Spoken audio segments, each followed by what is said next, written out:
folks, you may well be, like us, going to be heading off for some foreign travel very soon, and there are going to be some changes if you're heading to an EU country in the next month or so. So stick around, I'm going to explain what those changes are and what they're going to mean to you, and if anything, what you need to do when you arrive at your destination. For simplicity's sake, we're just going to be talking about air travel in this video. There are some similar but slightly different changes happening in ports and in rail journeys to the continent. They're going to be slightly different, and I'm not going to cover those in this particular video. These are changes that will affect all of us Brits who have a UK passport and are travelling to the Schengen Area of the EU. From October the 12th, 2025, it's go for the EES system, which has been delayed several times already. So what does the EES entail? Well, it's simply a digital record of you entering the Schengen area. The idea is that it will help prevent illegal immigration. It will also add more security to the Schengen area, and in the end it's going to be a much slicker, faster process to get travellers through and into the country. But in the meantime, you're still going to have to hand over your passport and have it stamped and checked by a border guard, although this will actually be phased out by April 2026. In addition to that passport check, you're also going to have to provide 4 fingerprints and also have a facial biometric scan. So in the short term, while this process gets up and running, it's going to be double the red tape effectively. Thankfully, kids under the age of 12 are exempt from this process.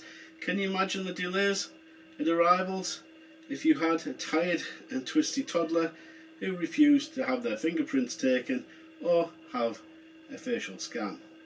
On the plus side, once you've done this, you won't have to have it done for another 3 years, but there is a caveat.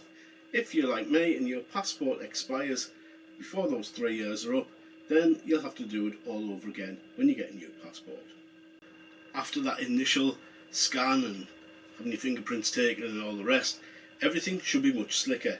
In fact, it should just work like the e-gates we have at UK airports, where you simply scan your passport. What do you mean they never work? So all in all, with EES, I don't think there's much to worry about. Yes, there could be some teething problems.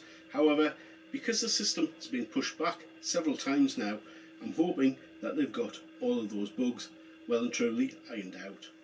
So I'm now going to move on to ETIAS. Now this is not coming in for a while yet, but I think it's important to talk about this as well and not get confused with the two different systems. So there are more changes coming in October 2026 when the EU rolls out its ETIAS visa system.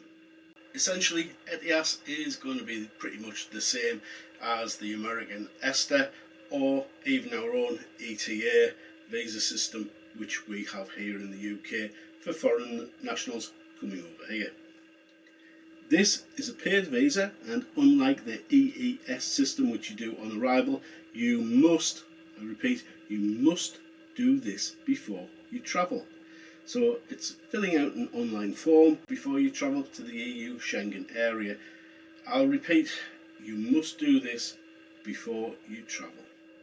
I'm sure there will be plenty of reminders from the government and of course the travel companies to remind you to do this when you book a holiday. Now, when you fill this document in, you are going to have to give them some personal information, and that's going to include if you have a criminal record.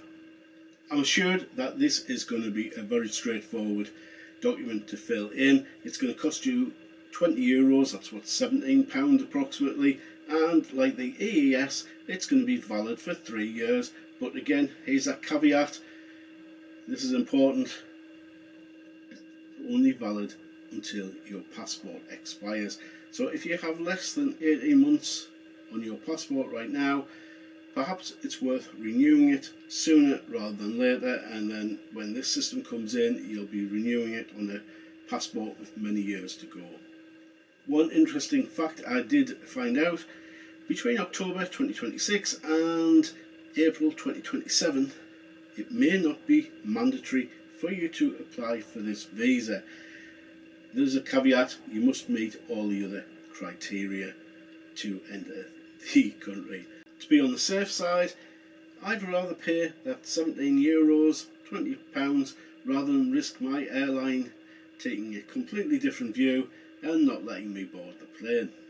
By October of 2027, ETIAS will be compulsory for all travel in the EU Schengen Area. So there you have it, 2 new systems for the British traveller to contend with. As I said, the EES looks fairly straightforward as long as it's working when it comes in.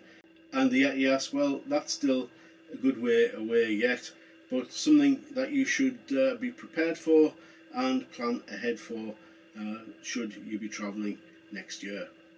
Well then folks, I hope this video has been informative and maybe allayed some of your fears. Have a fantastic time if you're heading away on holiday. Why not check out some of my other videos appearing on screen now from travels I've done over the past few years. Catch you in the next one. Bye for now.